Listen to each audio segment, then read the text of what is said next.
As I mentioned many times, my site is designed to offer a certain Divrei Torah, what's called the words of Torah, to the Jewish people. And it's not really my fault that the algorithm of YouTube offers my lectures to everybody, but I mentioned on my channel that the design, at least the audience that I'm looking for, are Jews who want to learn more about Judaism and are interested in what I have to say on these issues. But given that a lot of times my videos get offered to Christians, I made a couple of recent videos where I discuss why we, the Jewish people, did not convert to Christianity. So a number of people asked me, what about Islam? So at first I answered, I don't think there's really much interest to discuss this topic, since there's much fewer Muslims that ever comment on my videos. Those ones that do, usually, the ones, unfortunately, that I've seen are mostly commenting something really hating and immediately moving into politics.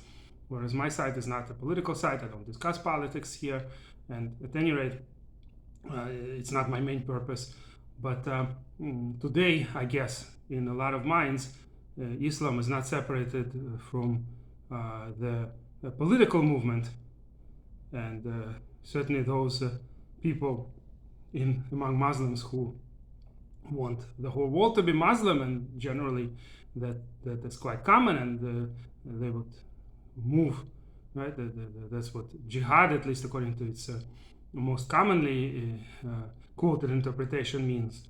And of course, for these people, there's really not much for us to discuss with them. As the saying goes, right? They want us to be killed, we want to live, so there's really not much to discuss. Now, the position of Jews throughout history in Muslim and Christian countries was more or less similar. In some cases, the Jews in Christian countries favored wars, and there were more mass conversions and murders of Jews. In some cases, it was the Muslim countries that did worse to us. There's enough recorded history of both the persecution of Jews in both kinds of countries.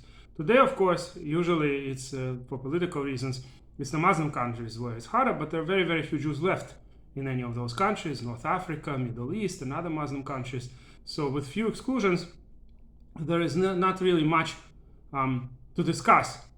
What forced conversions is there to discuss, for instance, in Algeria, when there are no Jews left in Algeria? There used to be a lot of Jews in Algeria, in Egypt, in Tunisia, in all of these countries, Libya, Syria, Iraq, but very few are left, so there's not really much to discuss.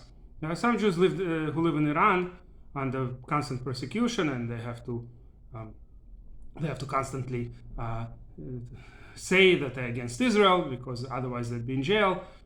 I remember I was born in the Soviet Union, and similarly in the Soviet Union in the earlier times, this was a very similar situation, so I can understand those people.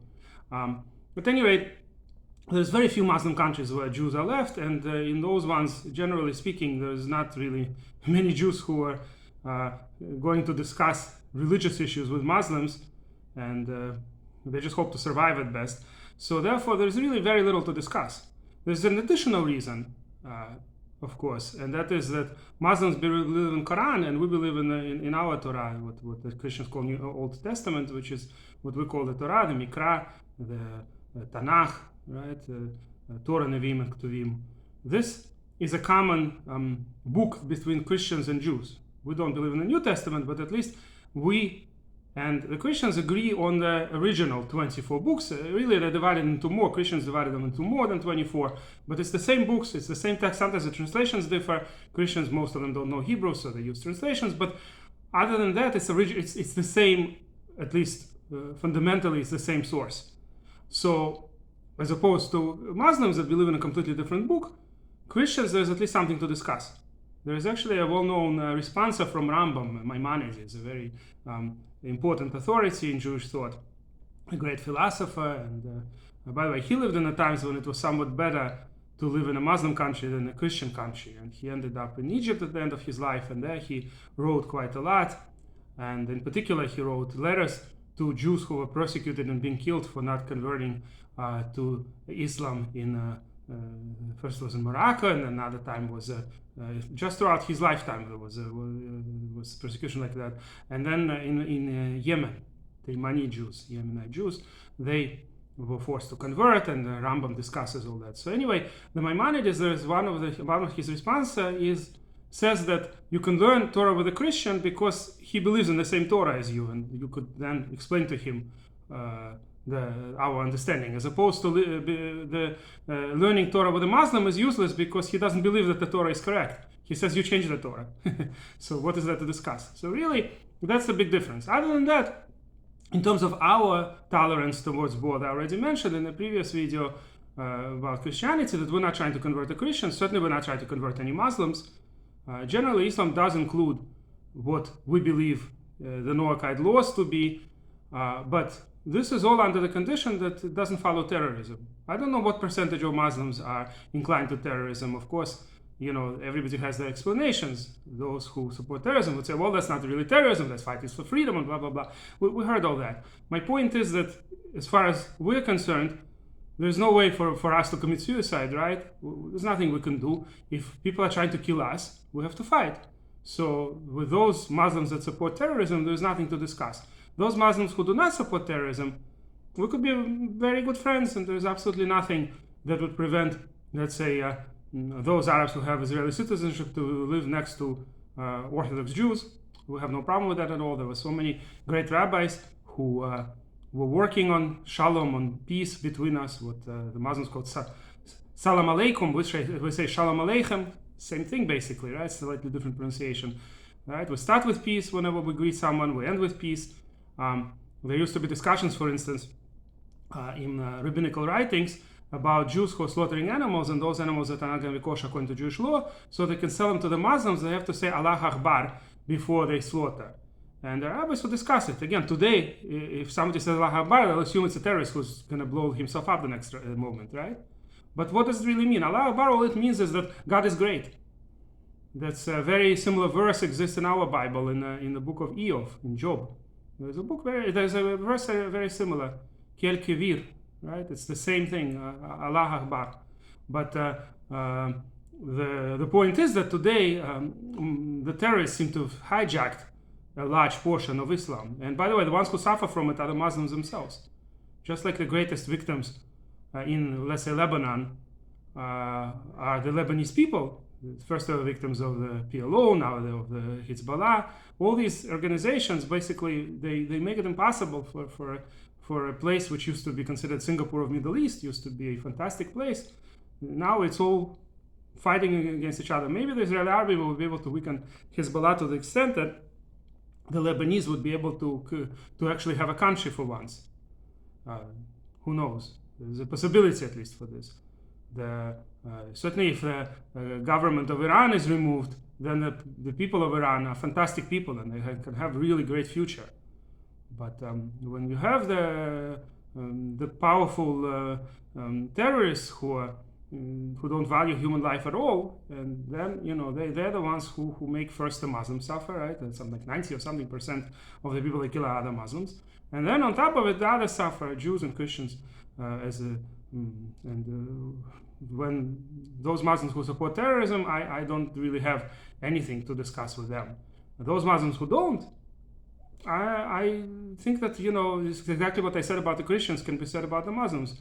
We're not trying to convert you. I'm not interested in trying to convince anybody of the truth of my religion.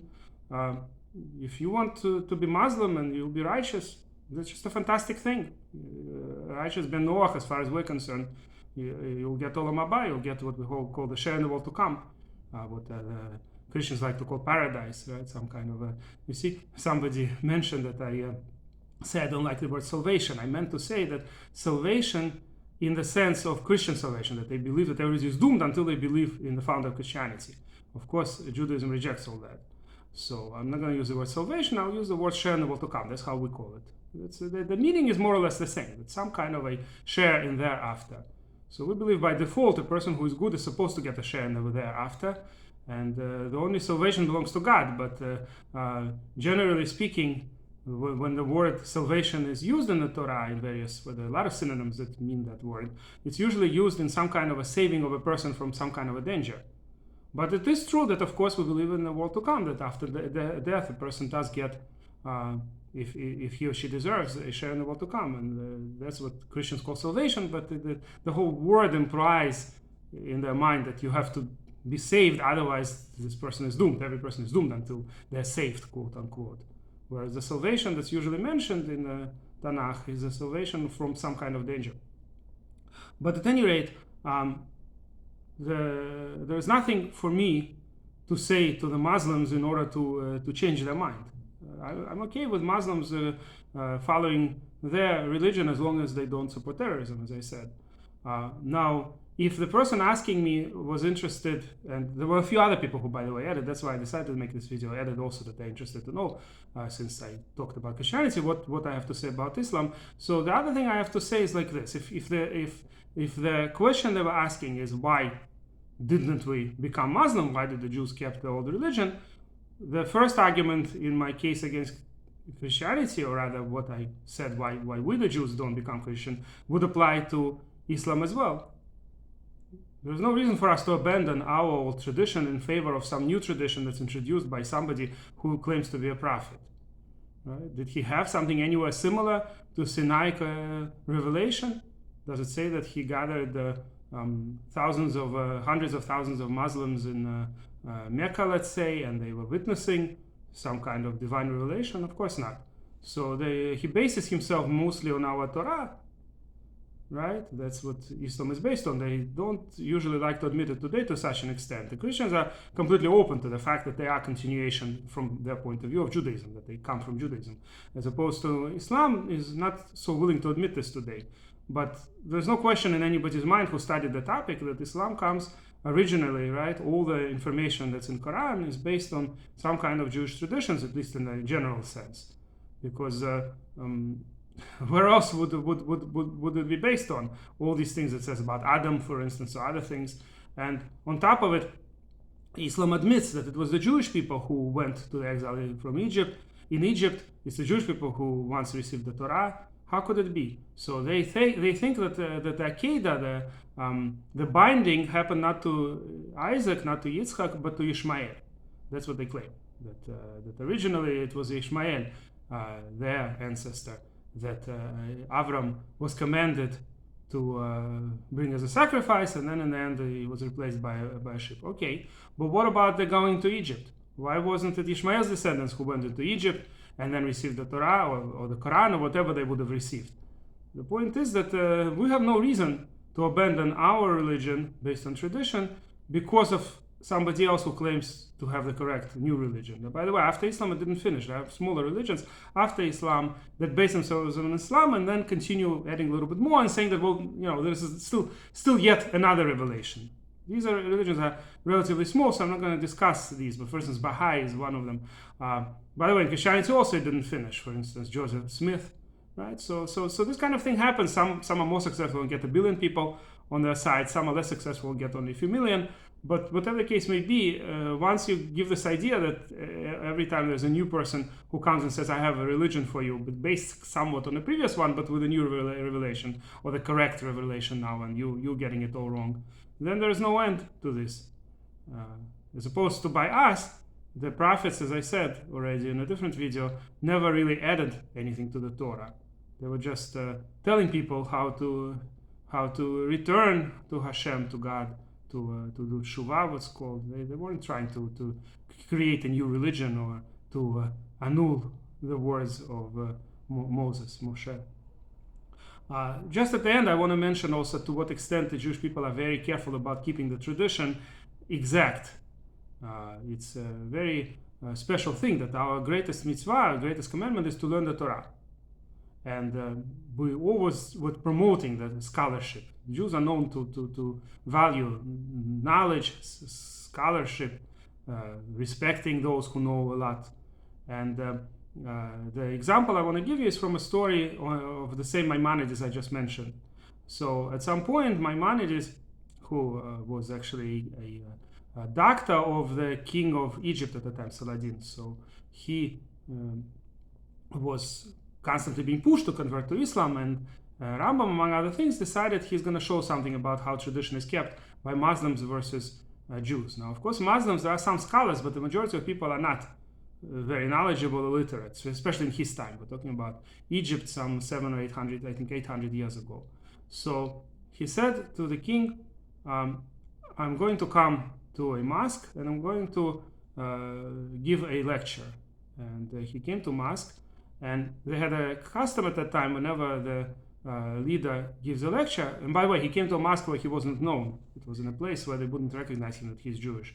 So when the preacher would say imam or mullah, whatever it is, the name of the preacher there, whatever he would be saying, whenever he quotes Quran, people would repeat it with great affection, right? Everybody repeats the verse from Quran, the surah, whatever the surah is, whatever is the exact quote from Quran. So Maimonides started giving a lecture, and from time to time he would misquote from Quran. Maybe it was partially a correct quote, maybe it wasn't a correct quote at all, but whatever the case may be, it was not found in Quran, whatever he was saying. And people would repeat it, because most people didn't realize that he's not quoting correctly. And then he came to the synagogue, again, he took the king to the synagogue, and he started reading the Torah, making minor mistakes, just a vowel that's read wrong, and people would correct him right away. So he told the king, look, I built this synagogue. He was very rich, of course. Maimonides at the end of his life, he was the main doctor by the king. So I built the synagogue. Everybody depends on me here. And yet they're not ashamed to correct me when I read even one vowel incorrectly. Even if I make a minor mistake that doesn't change anything, they correct me. The Jewish people have always been very strong on keeping the tradition and scholarship. Of course, in the last 200-300 years, much of the Jewish people left religion, and that's a big problem. But again, all of this is predicted. We know there have been other periods in our history when a lot of Jews were not particularly fully keeping their religion, especially in the First Temple times and before that, in the period of Judges. And each and every time we would come back. But especially in the end of days, we're promised that there will be a big comeback. And that's what's happening now, the Baalei Teshuva movement. So the fact is, I'm not claiming the Jews were always in every generation fully religious, but there was always enough religious Jews, but sometimes the majority were not. But at least those who are religious, our main commandment, and that's what we do a large part of our day, is learn Torah. I, for instance, work as a programmer full-time, but I also try to learn Torah. And so does everybody else. Working Jews, or those Jews who dedicate themselves only to Torah, everybody is learning. So we're not going to give up our tradition because of somebody who claims that they have a different revelation and he has a new understanding, or that ours is all wrong, but theirs is all of a sudden right, that we're the ones who changed from Ishmael to Yitzchak in the Akedah, in the binding of Yitzchak's story, right? We're not going to believe that. They have a right to believe whatever they want. We're not stopping or not influencing the Muslims to believe their tradition, but we definitely are not going to abandon our tradition in favor of Islam Muslim tradition. Now, in terms of just the practical situation today, there are very few Jews who convert to Islam. There are more Muslims who convert to Judaism, but also it's not a very common thing. There's not as much contact, I guess, given that the Jews were exiled, kicked out from most of the Muslim countries in the recent years. There's really very little between Muslims and Jews today. But there are some known Muslims who converted to Judaism, and a lot more Christians who converted to Judaism, including even priests, people who are supposed to be the most knowledgeable in Christianity. I think percentage-wise, it's a more common thing actually among priests. Both Catholic and Protestant have converted to Judaism, because I guess when they learn the Bible from Christian perspective, they do have questions, and sometimes they get convinced that the Jewish answer is more convincing. But again, that's not my purpose at all. And on the contrary, if any Christian would come to me and say, I want to convert to Judaism, my job would be, just like any other rabbi, is to tell them, no, don't do that. And only if a person insists and really, really wants, then there is something to discuss, but it's a very long and tedious process. I, by the way, don't do conversions. There are specific rabbis who can do this. It's a long, and in our day, they usually take a few years for a person to live a Jewish lifestyle and to see if that's really for him or for her, if this person really wants to be Jewish. Because we definitely do not want a person to convert to Judaism and then to drop observance and to become a semi-observant or non-observant Jew. We do not want that. So that's why it's very, very hard to convert to Judaism. And like I said, from Islam, I know there are some converts from Islam to Judaism. There are very few of them, and we're definitely not a danger for religious Muslims. They don't have to worry about Jews trying to convert them or anything. And in Israel, there are plenty of Muslims who are happy having Israeli citizenship and serving Israeli army.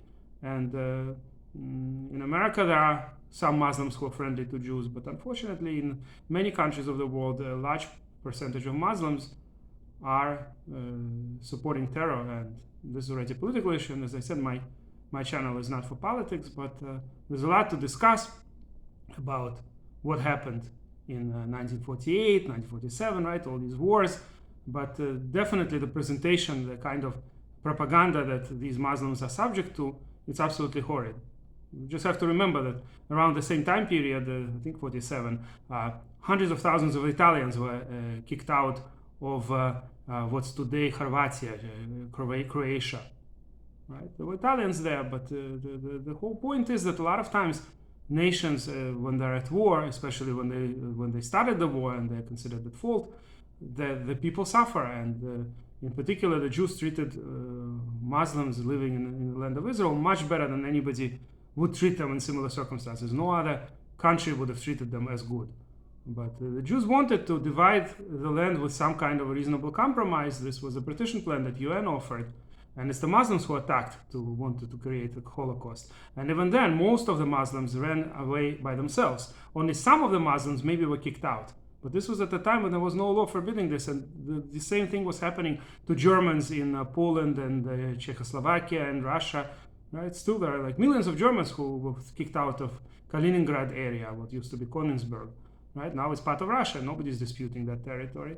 And like I said, after the Muslims started that war and wanted to kill us all, the fact that Israel treated them so well and so many Muslims still remained and are citizens of Israel, and even those that were that left, a lot of them left on their own, and they could have lived now in a neighboring country which is exactly similar. It's nothing. There was no Palestinian people yet at that time. They never called themselves Palestinian in those years. They were just regular Arabs. And they could have lived in Lebanon, in Syria, and other places where they ended up. But no, they were created a special status which transfers from generation to generation, something that's absolutely unique. While tens of millions of people were resettled by the same UN. But a special agency was created just for so-called Palestinian refugees. Now, all of a sudden, these special Arabs are of special status that is going to transfer from generation to generation. And instead of decreasing the number of refugees, as in every single other case. Something like 9 million, I think, Muslims and Hindus were exiled from their respective countries when the borders were made between Pakistan and India, right? None of them are treated in special camps and that their great-grandchildren will still be considered refugees. But no, it's only the Palestinian refugees. Those ones have a special status, and they will have a special, like there's already so much money that's spent on them more than everybody else. Right? All these, it's absolutely unbelievable what's going on. And their problems is that just settle them where they are. They already don't know anything about their great-grandparents who at some point left the land of Israel at the time of the war, when the Jews were in such danger that there could have been another Holocaust. But now that they are in Syria, so they're Syrians. And in fact, most of the so-called Palestinians until recently used to remember where their roots are. A lot of times the last name would tell. This one is Egyptian, this one is Syrian. It was very clear. At some point, Professor Mordechai Kedar was arguing on Al Jazeera with the so-called Palestinian, and he asked him, what's your last name? What exactly does it mean? And he started telling him that we come from Syria, and then he realized that this, of course, contradicts his very own thesis that they come from the special Palestinians that are always in Palestine, right? Palestine is how the Romans called it, based on the original Plishtim, Philistines. There's nothing to do with the Arabs who conquered these lands much, much later. And so he started screaming on Al Jazeera that since when is this a Zionist propaganda? But the point is, they used to know until recently that they're just regular Arabs. Today, of course, this is beginning to be forgotten, and all of a sudden you have these special Palestinian Arabs who are like permanent refugees for generations to come. So obviously this creates a problem that will just never be solved, and it will be just a constant war, because Israel is not going to accept tens of millions of people who claim or who have some ancestry that came from great-great-great-grandparents maybe, right? Let's say 5 generations from now. There could be 50 million people who will have some ancestry that comes from the land of Israel in 48. So if, for instance, their great-grandparents many generations ago came to Israel and stayed there for 1 year or two, and then the partition plan was offered by UN, and the majority, 2/3 of the countries voted for it, and the Muslims didn't accept it and started fighting. And then these people who were living in the land of Israel maybe for 2-3 years, all of a sudden became refugees forever and ever, them and their children and grandchildren and great-grandchildren, etc. The whole thing is so bizarre and so unbelievable. So this made it impossible to ever have any kind of compromise, any kind of peace. That's why even when the left government of Israel would offer the Palestinian state, they wouldn't accept it without also accepting this idea that the great-great-grandchildren of those people who at some point lived in the land of Israel, that they will be considered refugees and would be able to come not to the Palestinian state, no, to the land of Israel, where the Jews will have. So the Jews are supposed to give part of the land of Israel in order to also have at the same time their own little state that's left, flooded by huge numbers, tens of millions, certainly close to 10 million at least, of various kinds of so-called refugees. Right? Obviously, this makes it impossible to ever find a peaceful solution. So the only possible peaceful solution is that UNRWA will be gotten rid of, and the Palestinians will have exactly the same status as all other refugees around the world. And that is that wherever they were born, that's their country and that's where they are, and they're not refugees anymore. And then they'll have a future, by the way. Palestinians are not stupider than anybody else, maybe even a lot of times smarter, except that they're using all the energy in order to fight Israel. And if this would be, for instance, in Germany, imagine that the Germans would still be living in the camps and claiming that they have to come back to the territories that are now Poland, Czechia, Russia, and forever and ever. They would never be provided any kind of future, but they will only be waiting and do terrorist acts until they're given back those areas. Right? That would make sure that the peace would never come. Anyway, so I didn't want to really discuss this. This is like such a painful topic that so much is centered around these so-called Palestinians. Look at the Kurds. These are the people who are much different from the rest of the Muslims. They're a different nation for sure. Language, everything, culture, and yet they don't have a state. They would deserve a state much more. And when Turkey is doing genocide against Kurds, that's real genocide, not fictitious genocide that Israel is blamed constantly. When Israel is doing everything to prevent civilian casualties, and it's the Hamas and similar organizations that use their citizens as human shields. Anyway, so Jews as always are in a very difficult position in this world, but we are encouraged by the fact that God promised us that we will remain an eternal nation, and therefore we will still hope always that things will be good in the end. The end will always be good, no matter what the suffering is. Now, of course, it's wartime. We pray every day that the war will finish with a true peace, not a partial truce, not a temporary peace, but a true peace, with a future both for the people of Gaza, for the people of Lebanon, for the people of Iran and others, with a true future, not with terrorism and not with Hezbollah rearming after the war and doing it again and again and again, or Hamas, which promised in the beginning of the war that they'll do what they called October 7th, right, the Simchat Torah, on one of our wonderful happy holidays. They did this horrible slaughter and torture and rape and everything. They'll do it again and again and again.